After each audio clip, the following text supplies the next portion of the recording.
You've built a 7-figure business. Well done. But now growth has stalled. The team is overwhelmed. They're coming to you with every problem, with every decision. And no matter how hard you push, no matter how much you try and delegate, it seems like something is broken, like the team cannot push the business forward without you. Here's the truth. You're not missing hustle.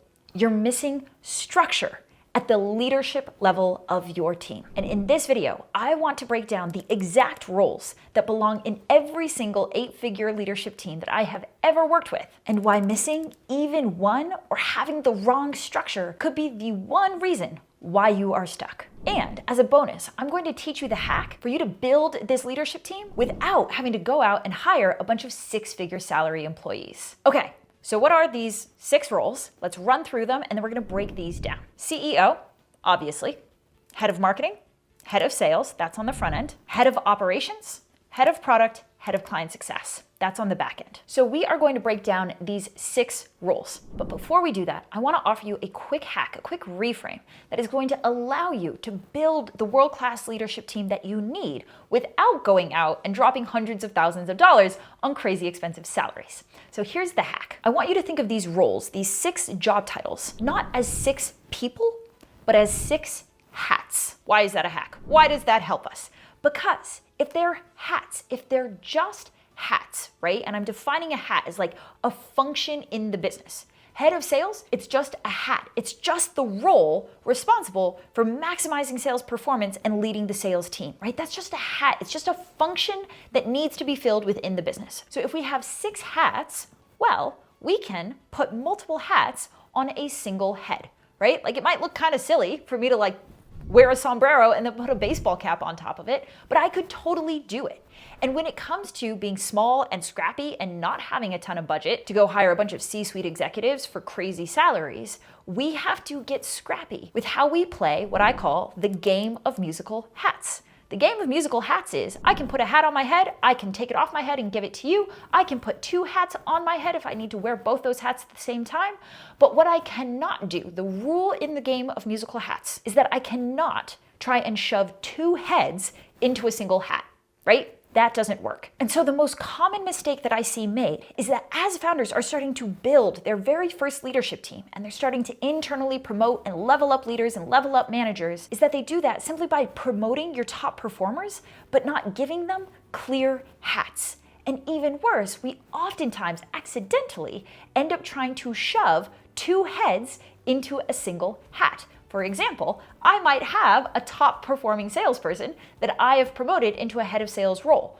But if I, the founder, the CEO, am still running all of the sales training meetings and measuring all of our sales KPIs and hiring and firing our salespeople, well, that's me wearing the head of sales hat, even while I have internally promoted this other person to wear the hat. I'm trying to shove 2 heads into 1 hat, and then I'm looking around wondering why it's awkward, why our sales team is underperforming, and why my head of sales isn't doing the best job possible. In the game of musical hats, when a hat comes off of my head and goes onto somebody else's head, that becomes their hat. The entire role, the outcomes, the responsibilities, the tasks, the projects, the challenges, the problems, the successes, the fuck-ups, it all goes with the hat. They take full and complete ownership over that hat. And the biggest challenge that I see is that founders, as we start to take these hats off of our head and we put it on the heads of these like new, maybe more junior leaders and managers, we don't fully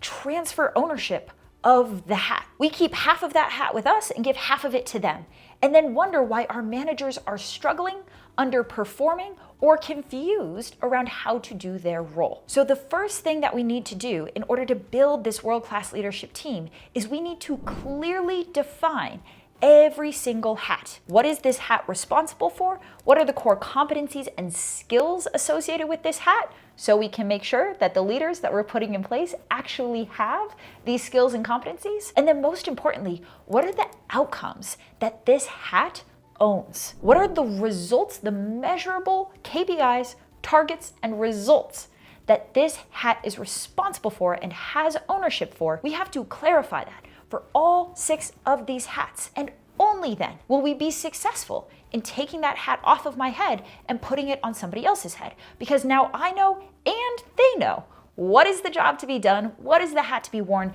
And how do we measure success in that hat? If I give my teammate a full measurable definition of success and then they still fail to hit it, great. That's because I don't have the right person in the role. But if I've only given them half the hat, but all of the responsibilities, and it's not working, it's because we're trying to shove two heads into a single hat. Of course it's not going to work. So step number one is let's define these roles. And to help you do that, I actually have created an entire tool that helps our clients do exactly this, and I am making it available to you entirely for free. So I call this the Leadership Scorecard. And in this tool, you will actually get templatized job scorecards, which is that role clarity, that definition of success for a head of marketing, head of sales, head of ops, head of product, head of client success. So I am giving these to you as a gift so that you can build out these roles for your specific business and your specific team, and then go back through and identify which hats are missing, meaning I don't have anyone on my team other than me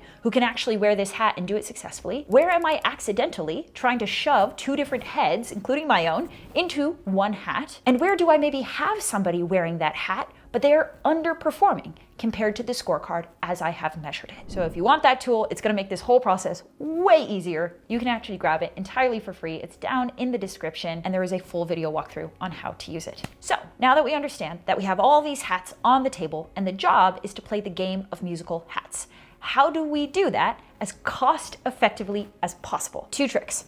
So the first is that once we have clearly defined each one of these hats, we can look at our existing team and ask ourselves the question, where do I maybe already have a person who is, by my definition, has the competencies, can deliver on those responsibilities, and can achieve those outcomes within my business? If I am looking at some member of my team and I think they're capable of delivering success in that role as I have measured it, that's a person that you could have a conversation with around internally promoting them into the role. And that is going to save you the cost of having to go out and find a really expensive salary, because we can just give a small pay bump to this person who's already in the business. And in startup land, it is totally appropriate for our managers to also be doers, right? Meaning if I promote my top closer into a head of sales, he is going to spend a fraction of his time managing like our one other closer and maybe one appointment setter, and he's going to still have a ton of time left over for him to still be a closer and be closing the top deals for the business. So internal promotion, amazing, love it.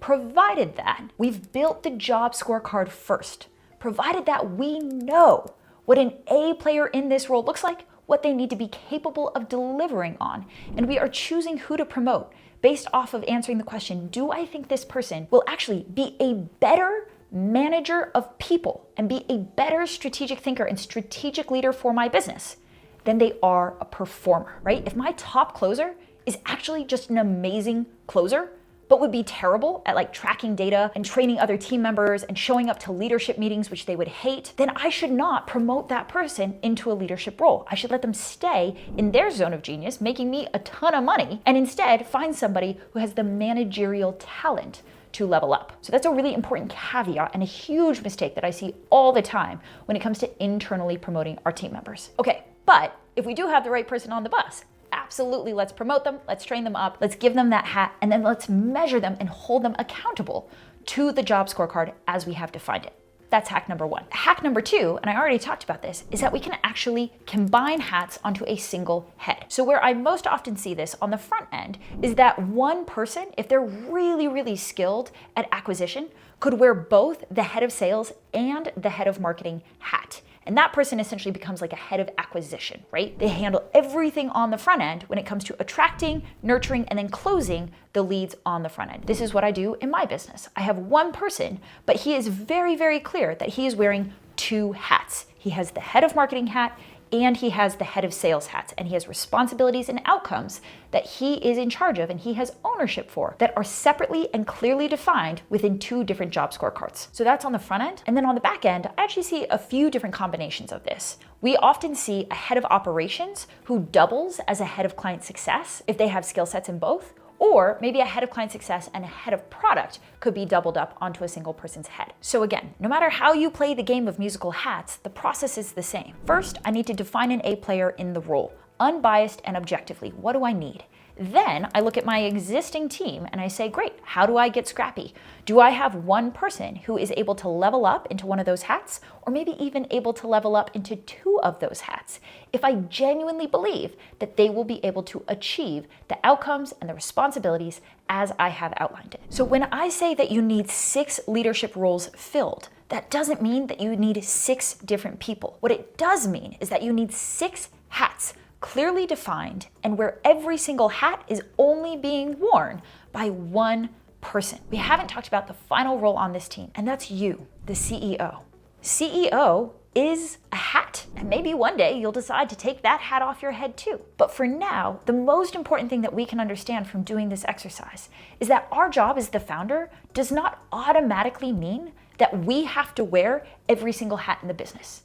That being CEO means jumping into sales, jumping into marketing, jumping into client success, being all of the things, all of the time, for all of the people. In fact, if we show up to our business that way, we are guaranteeing that we are undermining and undercutting the leaders and managers that we're trying to put in place, that we're keeping our team reliant on us, dependent on us, to wear all of the hats and keep all of the hats on our head. And we're accidentally creating confusion because we're trying to delegate and hand off bits and pieces of each of these hats to all these people, instead of defining the hat, transferring ownership over the hat in its entirety. And then once that hat comes off of our head, it does not come back on. We're able to free up our own time by systematically removing these hats until we are left with 1, maybe 2 of these hats by the time we reach the 8-figure mark. So now you know. It's not that you don't have good leaders. It's not that your team can't think for themselves. And it's not that your job is just to show up and do everybody's job for them. It's that we are lacking structure. We are lacking role clarity at the leadership level. And just by clarifying those hats and intentionally playing the game of musical hats to get the right hats on the right heads, we are going to unlock speed, we're going to unlock clarity, we're going to unlock performance, and we're going to unlock our team's ability to once and for all take these decisions and take these problems off of our plate. Now, what I most often hear is, Jhana, I did the thing. I built the hats, I gave them to my team, and they are still underperforming. Why? What am I missing? Great question. I built an entire video on exactly that, because the truth is, this is only step 1. If you want to see what comes next, you can check it out in the very next video. And in the meantime, happy playing the game of musical hats. Enjoy.